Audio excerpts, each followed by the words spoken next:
ಮಾಡ್ತಾ ಇದ್ದಾರೆ. ಸ್ವಚ್ಛ ಭಾರತ್ ಇರ್ಬೋದು, ಶೌಚಾಲಯಗಳಿರ್ಬೋದು, ಪ್ರಧಾನಮಂತ್ರಿ ಗರೀಬ್ ಕಲ್ಯಾಣ ಯೋಜನೆ ಇವತ್ತು 5 ಕೆಜಿ ಅಕ್ಕಿಯನ್ನು ಕೊಡ್ತಕ್ಕಂಥದ್ದು ಇರ್ಬೋದು, ಇವತ್ತು ಮನೆ ಮನೆಗೆ ಗಂಗೆ ಶುದ್ಧ ಕುಡಿಯುವ ನೀರಿನ ವಿಚಾರ ಇರ್ಬೋದು, ಎಲ್ಲವೂ ಕೂಡ ಗೊತ್ತಿಲ್ಲ. ಅದ್ರ ಬಗ್ಗೆ ಹೆಚ್ಚು ಉಲ್ಲೇಖ ಮಾಡೋದಕ್ಕೆ ಹೋಗೋದಿಲ್ಲ.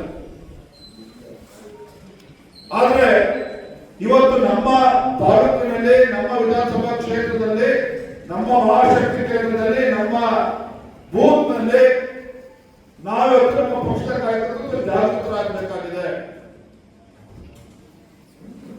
ಪಕ್ಷವನ್ನ ಬಲಪಡಿಸಬೇಕಾಗಿದೆ. ಎಕ್ಸಾಮ್ ನಡೀತಿದ್ರೆ ಅದ್ರ ಬಗ್ಗೆ ಕೂಡ ಮಕ್ಕಳಿಗೆ ನೈತಿಕ ಸ್ಥೈರ್ಯ ತುಂಬತಕ್ಕಂಥ ಕೆಲಸವನ್ನು ಮಾಡ್ತಾರೆ. ಈ ರೀತಿ ಒಂದು ಉತ್ಕೃಷ್ಟ ಕಾರ್ಯಕ್ರಮ. ಹಾಗಾಗಿ ನಮ್ಮ ಕರ್ತವ್ಯ, ನಮ್ಮ ಕಾರ್ಯಕರ್ತರು ಸಹ ಕಾರ್ಯಕ್ರಮದಲ್ಲಿ ಏನೇ ಮದುವೆ ಇದೆ, ಮತ್ತೊಂದಿದೆ, ಕೆಲಸ ಕಾರ್ಯ ಇದೆ, ಏನೇ ಇದ್ರು ಸಹ ಆ ಮನ್ ಕಿ ಬಾತ್ ಕಾರ್ಯಕ್ರಮ ನಡೀತಕ್ಕಂಥದ್ದು ಅರ್ಧ ಗಂಟೆ ಮಾತ್ರ.